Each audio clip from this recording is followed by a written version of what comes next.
Hi there, this is Andreas with ExpressPad's finger drumming, and today's video is about the Novation Launchpad and its evolution over the past couple of years. And it also covers the question how useful it is for finger drumming, or if it is useful for finger drumming at all, and also how useful it is to work with other applications other than Ableton Live, which the Launchpads are obviously made for. So how well is it suitable to create your own custom mappings, be it for finger drumming or be it for playing notes and chord progressions in the MIDI standard, so that it is generally useful for different applications that you work with. Up front, I want to say that I'm not an Ableton Live user. I have it and I've tested it a few times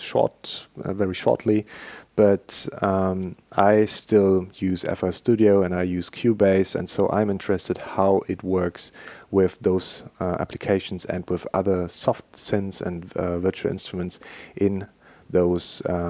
DAWs. Now, first of all,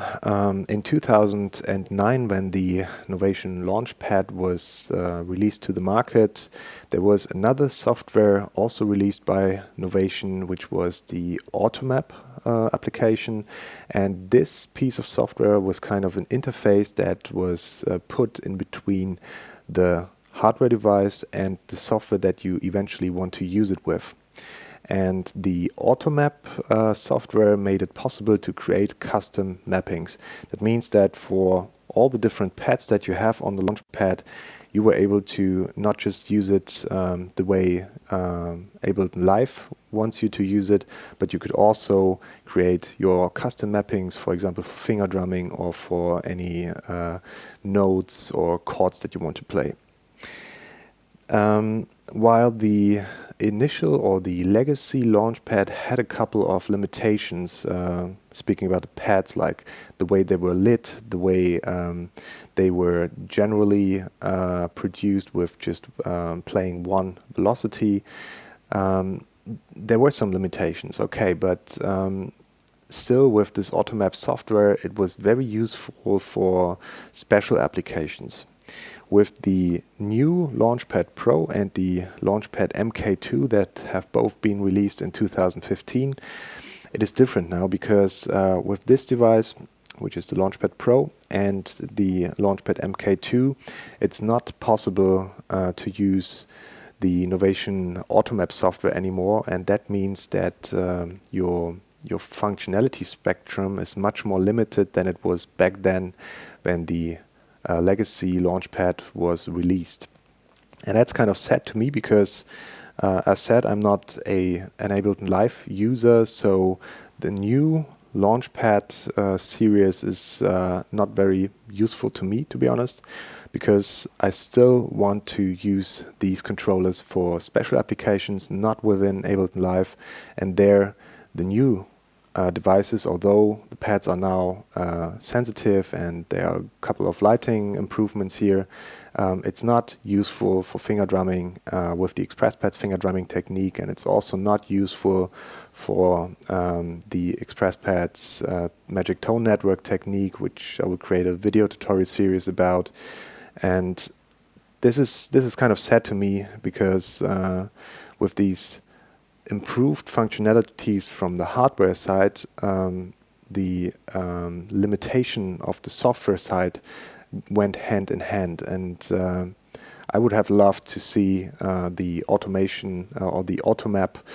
software implemented here as well, because then it would have been probably the perfect finger drumming controller. Because if you think of the 64 pads that you have here with pad sensitivity on them, that's a dream actually for finger drumming, because you could do a lot with this, but still with the limitation of not being able to create custom mappings. To me,